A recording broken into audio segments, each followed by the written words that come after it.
kayong mga lalaki,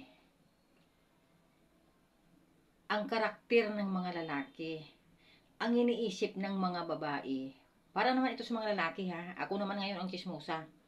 Ako ang chismosa. Ang karakter ng mga lalaki, akala ninyo, pag lalaki, sugod ng sugod, nagkakamali kayo. Ang lalaki, may takot yan. Takot din yan gumawa ng isang bagay na magkakamali sila, tandaan nyo yan. Oo, pag inisip natin lalaki. Kasi lalaki, kahit anong mangyari, lalaki. Kahit anong gagawin nila, lalaki. Di ba yun ang inisip natin? Pero, ang hindi natin alam ng mga babae, ang lalaki, mga takot din pala yan. Takot din pala yan mangligaw. Takot din pala yan gumalaw sa babae pag hindi nila gusto. Takot din sila gumawa ng mga bagay na makakasama sa kanila. Pero, pag ang babae mismo ang lalapit sa lalaki at magpakita ng motibo o nagpapakyut sa lalaki, alam din ng lalaki yan kung may gusto ka sa kanila.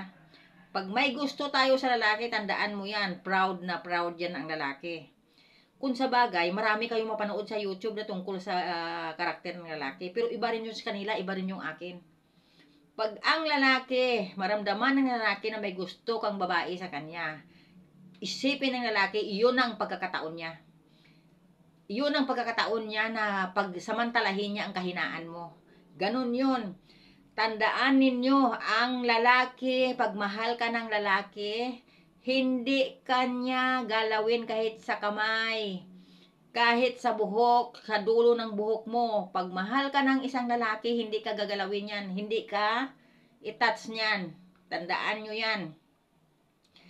Pag ang lalaki, magpakita ka ng motibo sa kanila, sabihin nila, yes! Pagkakataon ko na to.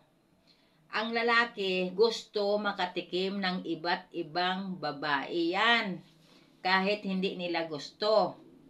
Pero, pag ikaw makita ng motibo sa kanila, tatawa yan sila sa loob nila.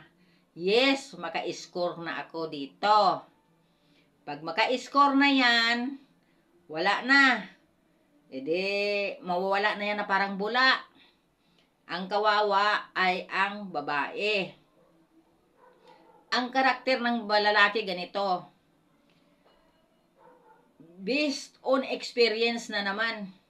Kasi, may boyfriend ako, kahit matanda na ako, kwento ko lang nung nakaraan ng kabataan ko. May kahit papano, nagka-boyfriend din naman ako. May lalaki na niligaw sa akin, pero hindi siya nagsasabi ng mahal niya ako kasi hindi niya pala kayang sabihin. Mayroong lalaki na sunod ng sunod sa'yo. Pag ang lalaki na may gusto sa babae, magugulat na lang babae, nandyan na pala sa likod. Nandyan na pala sa likod mo yan. Kung saan ka pumunta o magtrabaho, hindi mo sinasabi sa kanila, pero alam na alam nila yung address mo. Yun, tandaan mo yan. Tapos, kahit kayo lang dalawa, hindi ka gagalawin talaga ng lalaki kahit sa kamay lang pag mahal ka talaga ng lalaki. Yun talaga ang totoo pag ang lalaki ang magsuyo sa'yo. Genuine yan. Pag ang lalaki ang magsuyo sa'yo. Pero pag ikaw ang babae ang magsuyo sa lalaki, huwag kang umasa dyan. Tandaan nyo yan. Alam mo, inabot kami, ilan niya niligawan niya ako. 14 pa lang ako, wala akong kamuang-muang. Hindi siya nagsasabi na mahal niya ako. Hanggang inabot kami ng 22 years old. Hindi ako nakaranas sa kanya na hinawakan niya kamay ko, sa totoo lang. Pero nagtitiis siya, bibigyan ako ng t-shirt, bibigyan ako ng pagkain, kung ano-ano binibigay niya sa akin.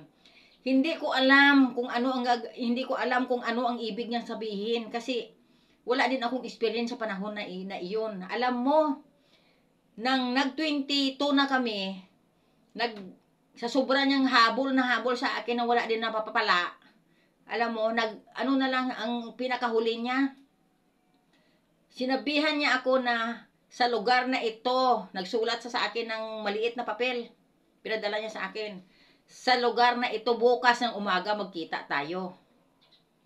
Magtanan tayo. Pag hindi ka pumunta, ibig sabihin, ayaw mo. Pag pumunta ka, ibig sabihin, mahal mo ako. Nung panahon na yun, wala pa akong kamuang-muang kung ano yun, kung anong ibig sabihin noon. Kasi wala talaga nagsasabi sa akin tungkol sa mga ganyang bagay. Talagang, ano ako, blanco. Blanco ako dyan sa bagay. Hindi ako pumunta na ang buong akala ko, susuyuin niya pa rin ako dahil nasanay ako na ilang taon niya akong sinusuyo. Ilang taon niya akong sinusuyo. Talaga sa totoo lang, hindi ako nagbibiro sa inyo. Totoo yung naranasan ko. Kaya ako sinishare sa inyo para malaman ninyo kung ano talaga ang totoong pag-ibig. Sinusuyo niya ako pagdating ng 22, nabalitaan ko na lang, nag-aral siya. Yun pala, sa ginawa niyang na yun, ay iniwanan niya na ako. Iniwanan niya na ako. Ngayon, pag ang lalaki pala mawala sa'yo, doon mo malaman ang kahalagaan niya. Ang ginawa ko, kung saan siya nag-enroll din ako doon para magkita kami.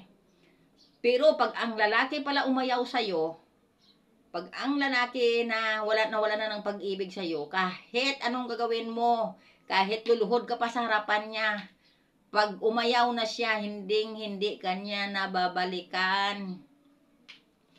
Ang tanong ko sa kanya, pwede ba mag-usap tayo? Ano bang nagawa kong kasalanan sa'yo? Ang sagot niya sa akin, iwan ko sa'yo. Yun lang sagot niya sa akin. Sabay alis niya. Ibig sabihin, hindi niya na ginagawa ang dati niyang ginagawa sa akin na sinusuyo niya ako, pinupuntahan niya ako kung saan, magulat na lang ako dyan sa likod ko, magulat na lang ako, nandyan pala sa, nagtago-tago lang sa tabi-tabi, nakatingin pala sa akin, wala na yun, wala na yung ganun. Kaya doon ko nalalaman talaga na ayaw niya na sa akin. Kaya nagdesisyon na ako na lumayo na din, kaya hindi kami nagkatuluyan. Pero tandaan nyo, pag first love, kahit maghiwalay man kayo, hindi mo talaga makakalimutan yan. Sabihin mo, nakalimutan mo na first love mo. First love never die. Tandaan nyo yan. Kahit may asawa na ako, kahit may anak na ako, naalala ko pa rin, na maalala mo pa rin talaga siya sa totoo lang. Hindi sa isang ibig sabihin na mahal mo pa siya, hindi. Ang naalala mo sa kanya ay yung mahaba na samahan ninyo. Yun lang, sa totoo lang.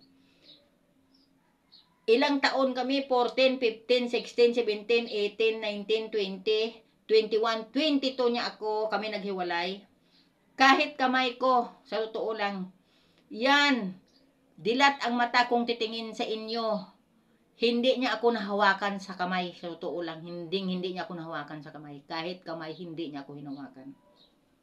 Naghiwalay kami, hindi kami naghawakan, sa totoo lang. Yan ang mga tunay na pag-ibig ng lalaki.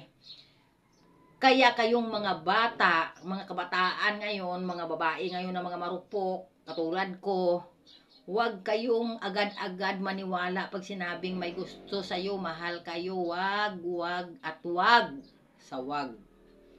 Kung gusto ninyo mapaganda ang buhay ninyo, sa ngayong panahon wala na.